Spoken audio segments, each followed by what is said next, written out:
नमस्कार आप सभी को। मैं Sarita Kulkarni astro life junction channel में आपका स्वागत करती हूँ। नवंबर मंथ के ट्रांसिट के बारे में हम बात करने जा रहे हैं कि नवंबर मंथ हर जन्म राशि या फिर लग्न राशि के लिए किस प्रकार रहेगा। पिछला महीना त्योहारों का था। आप सभी की दिवाली बहुत अच्छी रही होगी, शुभ रही होगी। ग्रहण का सबको ही कुछ ना कुछ इफेक्ट, एक स्ट्रॉन्ग इफेक्ट मिला होगा और वो ग्रहण का इफेक्ट रहेगा भी कुछ समय तक, क्योंकि अब एक और ग्रहण आने वाला है इस महीने।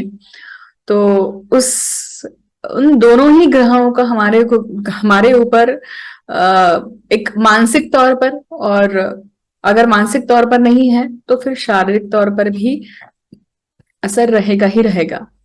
ग्रहण का असर तब होता है जब व्यक्ति की वो राशि होती है या उस राशि में बहुत सारे ग्रह होते हैं पत्रिका में। अब तुला राशि और मेष राशि की हम बात कर रहे हैं यहाँ पे। इसका अर्थ है कि जिन भी लोगों की मेष, तुला ये राशि जन्म राशि है, लग्न राशि है, सूर्य राशि है, तो डेफिनेटली उनके लिए दिक्कत वाली बात होगी ही होगी। कुछ ना कुछ उनको इवेंट्स मिले ही होंगे ही।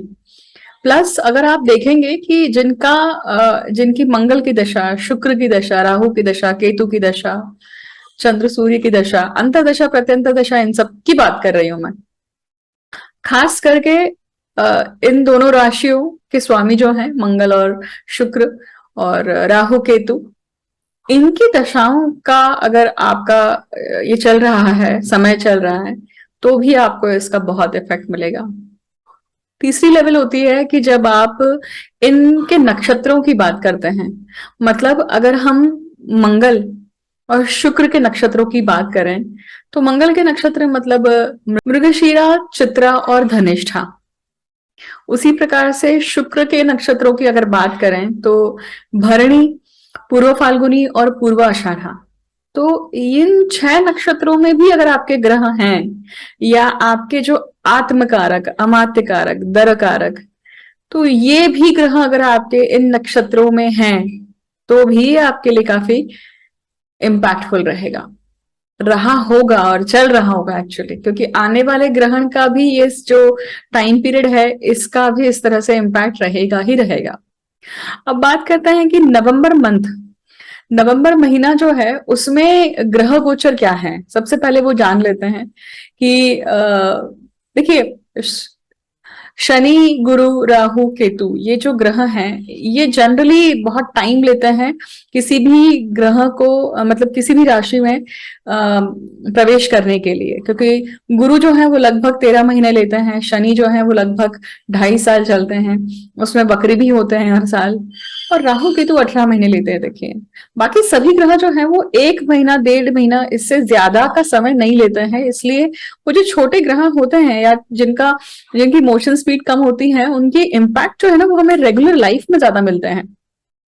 कोई भी चीज जब परमानेंसी के लिए हम देखते हैं या कोई भी चीज का एक लॉन्ग इम्पैक्ट देखते हैं तो इन ग्रहों के गोचर को देखना चाहिए। और जब आप डे टू डे या वीकली आप कोई चेंज देख रहे हैं, ये बदलाव देख रहे हैं, तो ये आपको ग्रह ज्यादा इम्पैक्टफुल दिखाई देंगे।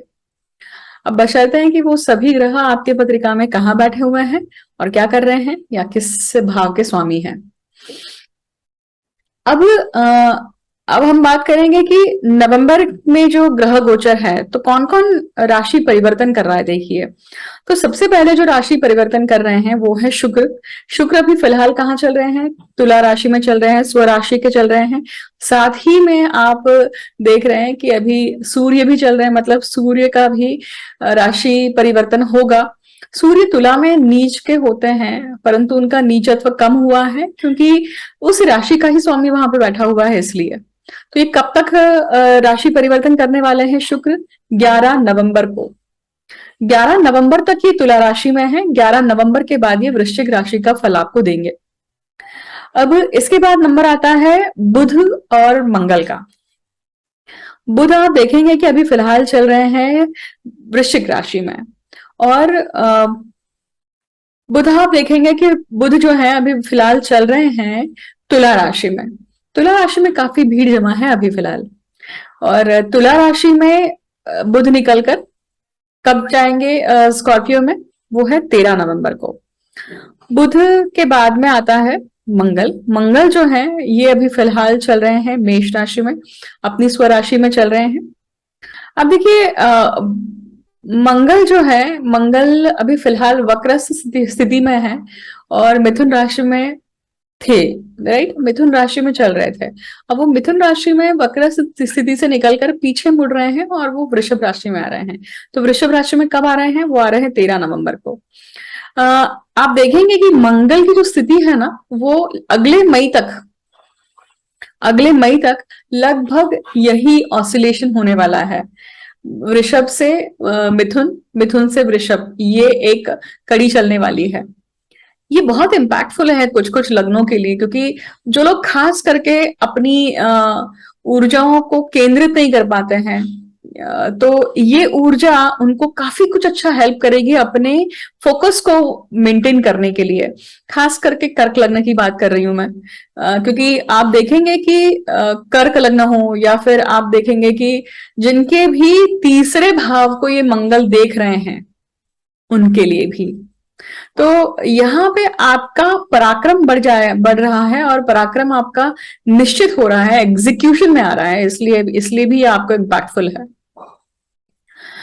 अब इनके बाद में नंबर आता है सूर्य का।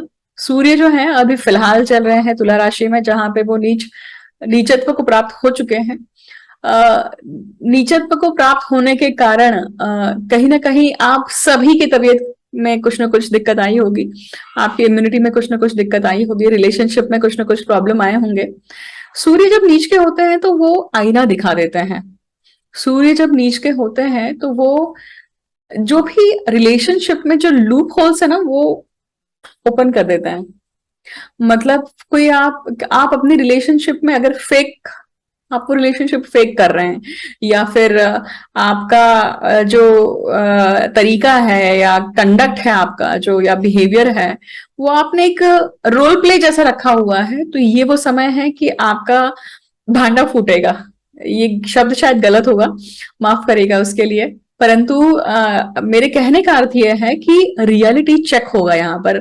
लूप होल्स बाहर आएंगे, लूप होल्स बाहर आने के कारण एग्जैक्टली समझ में आएगा, पिन पॉइंटिंग होगी कि दिक्कत है कहाँ, और उसके ऊपर काम करना है कि नहीं करना है वो अलग बात है। मंगल है अभी फिलहाल मिथुन राशि में, क्योंकि काल पुरुष कुंडली में मिथुन राशि तीसरे भाव में आती है, देखिए, तो वो आपका पराक्रम का और एफर्ट्स का भाव है, पहला काम त्रिकोण है। तो आप सभी में कहीं ना कहीं किसी न किसी लाइफ के एस्पेक्ट में आप कुछ ना कुछ जोर लगा ही रहे हैं। साथ ही साथ आप देखेंगे कि शनि जो है वो अभी मार्गी हुए ही हैं पिछले महीने, मतलब अक्टूबर में, और अब गुरु जो है वो मार्गी होने वाले हैं 24 नवंबर को। तो मतलब नवंबर में जो ग्रह गोचर है, तो यहाँ पे सिर्फ एक बड़ा गोचर जो होने वाला है वो है गुरु का मार्गस्थ होना। गुरु मार्गस्थ अपनी ही राशि में होने वाले हैं, मतलब मीन राशि में ही जो वक्री हुए थे, अब वहीं से वो पलटकर आगे बढ़ना शुरू करेंगे। और नेक्स्ट जो उनका राशि प्रवेश होगा वो होगा मेष राशि का, जो कि अगले साल है। तो इस प्रकार से नवंबर के ग्रह गोचर रहेंगे। अब हम देखेंगे कि हर पर्टिकुलर राशि के लिए ये किस प्रकार से फलीभूत होने वाले हैं। तो मेष से लेकर मीन तक के राशियों के बारे में हम अब चर्चा करेंगे और जानेंगे कि ये जो गोचर है हर लग्न के लिए भी किस प्रकार से प्रभावित रहेगा। आप सभी लोग बड़े कंफ्यूज होते हैं, भगवान जाने क्यों कंफ्यूज होते हैं। मैं हर बार बोलती हूँ कि लग्न राशि जो है वो आपके शारीरिक इम्पैक्ट को बताती है, या जो भी ग्रह है, ग्रह का गोचर हो रहा है, उसका इम्पैक्ट आपके शरीर के ऊपर किस तरह से रहेगा। चंद्र राशि जो है, जहां पे चंद्र स्थित होता है, वो आपके मानसिक स्तर को दर्शाती है कि आपके ऊपर मानसिक तौर पर किस प्रकार से ग्रहों का एक इन्फ्लुएंस रहेगा। कंफ्यूज मत होइए और लिख के रखिए कहीं, अगर आप याद नहीं रख पा रहे हैं तो। और जो भी आपकी जन्म राशि है, जो भी आपकी लग्न राशि है, इवन सूर्य राशि है, उन तीनों राशियों को देखिए जो मैं अब गोचर बताने जा रही हूं, और उन दोनों का मिला जुला रूप, इन टोटालिटी वो कैसे आपको इम्पैक्ट करने वाले हैं, उसके बाद उसका एक निष्कर्ष निकालकर लिख के रखिए कि हाँ, ये महीना शायद मुझे ये अनुभव दे सकते हैं। लास्ट बट नॉट लीस्ट, कि ये एक जनरल प्रिडिक्शन का वीडियो है। देखिए, जो लोग कंसल्टेशन नहीं ले पाते हैं, जो लोग कंसल्टेशन अफोर्ड नहीं कर पाते हैं, स्पेशली उन लोगों के लिए ये एक प्रयत्न है कि उनको एक एक एक मोटे मोटे तौर पर क्या एक्सपेक्ट करना चाहिए इस महीने, क्या हो सकता है, क्या संभावनाएं हैं, वो उनको मिल सकती हैं। बाकी जब आप अपनी अपनी पत्रिका का विवेचन करवाते हैं तो वो आपका कस्टमाइज, आपका पर्सनल विवेचन है, जहां पर आप अपने पत्रिका के अनुसार, क्योंकि हर पत्रिका यूनिक होती है और उसका एक एक ढलन होती है। देखिए, एक स्केलेटन होता है।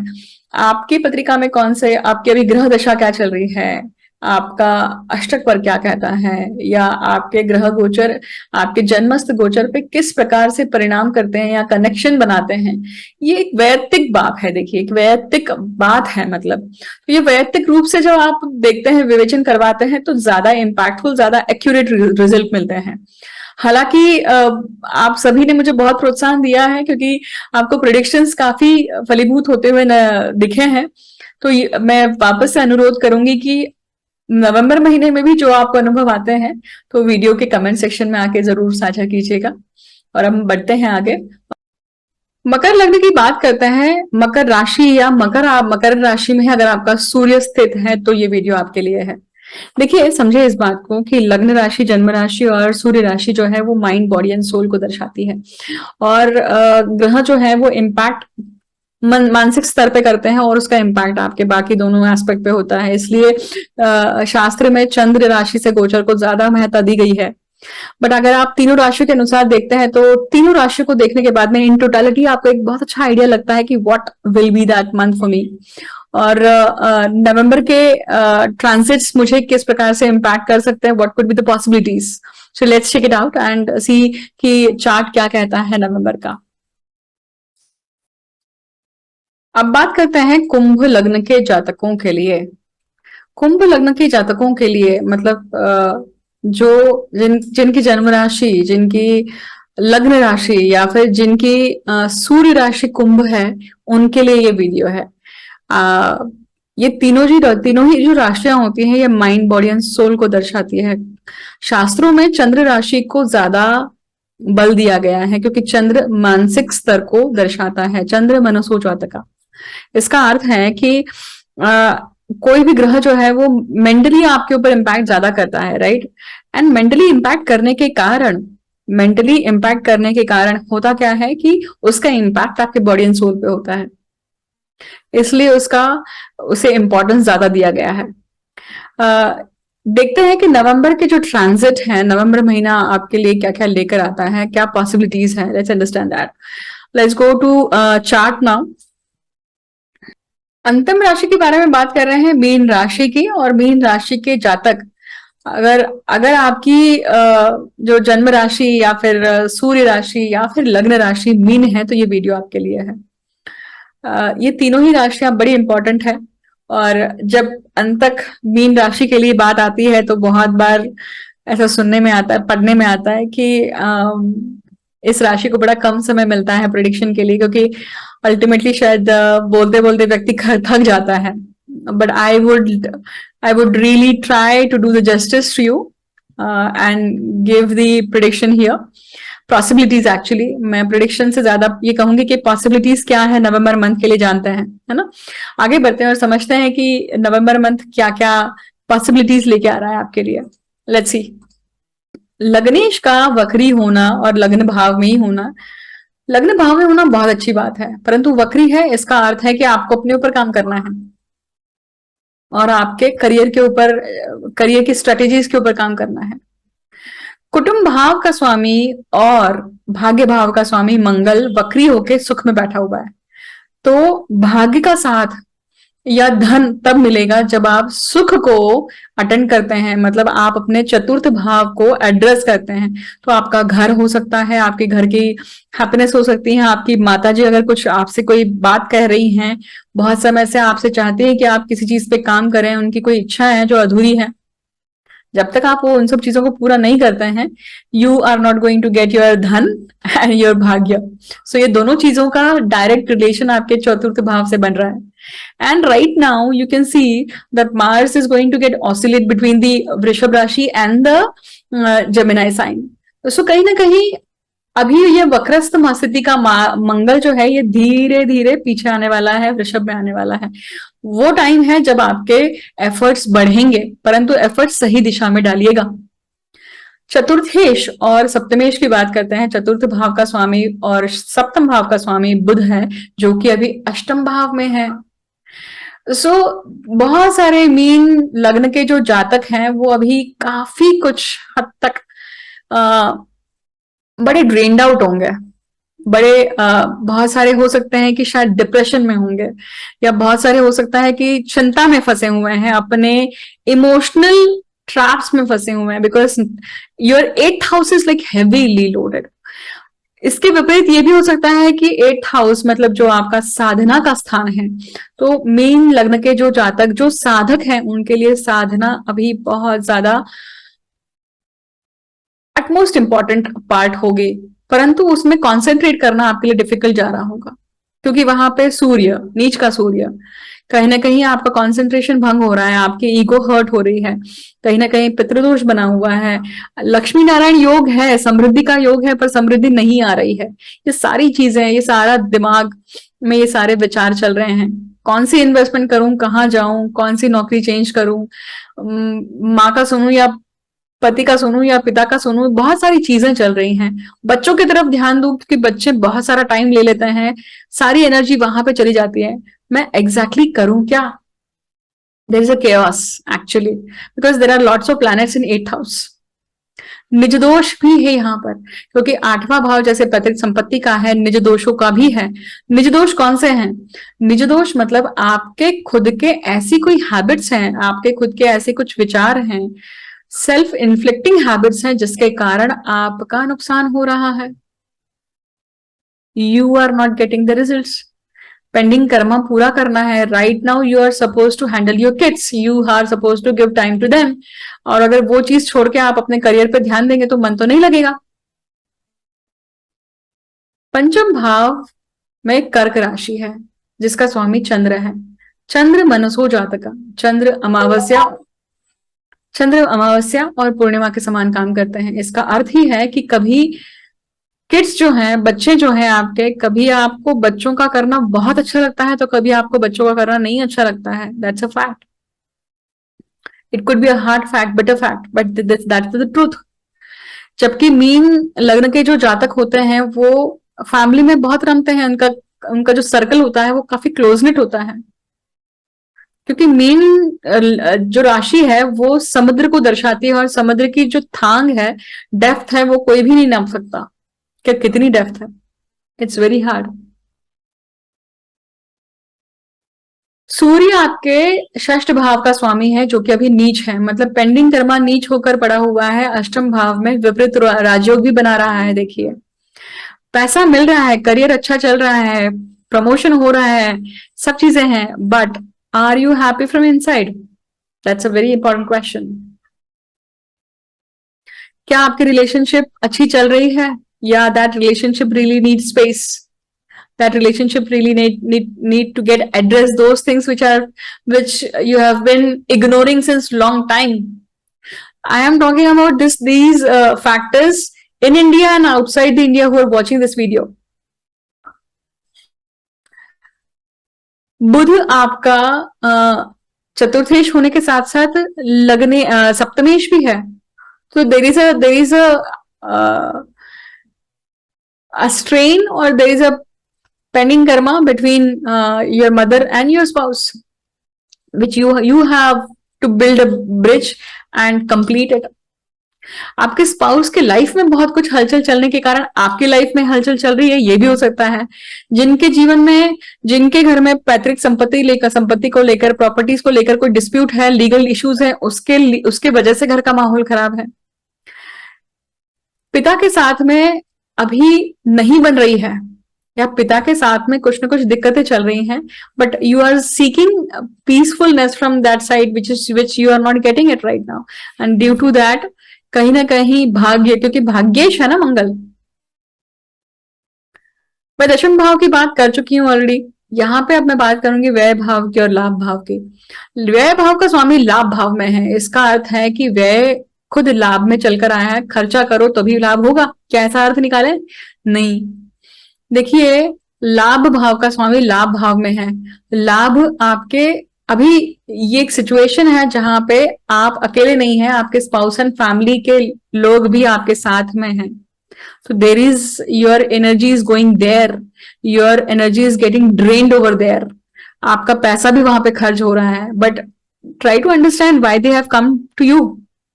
आपके ही शायद बच्चों को देखभाल करने के लिए आए होंगे, अगर आप लोग बाहर रह रहे हैं, अब्रॉड रह रहे हैं तो, या फिर आपके ही बच्चों को ध्यान रखने के लिए, आपके साथ टाइम स्पेंड करने के लिए आ रहे हैं, but what kind of behaviour you are giving them, what kind of hospitality you are giving them, though they are not living with you forever. So these are the factors which you need to understand, which you need to address. And आप देखेंगे कि किस प्रकार से materialize होते हैं, pan out होते हैं।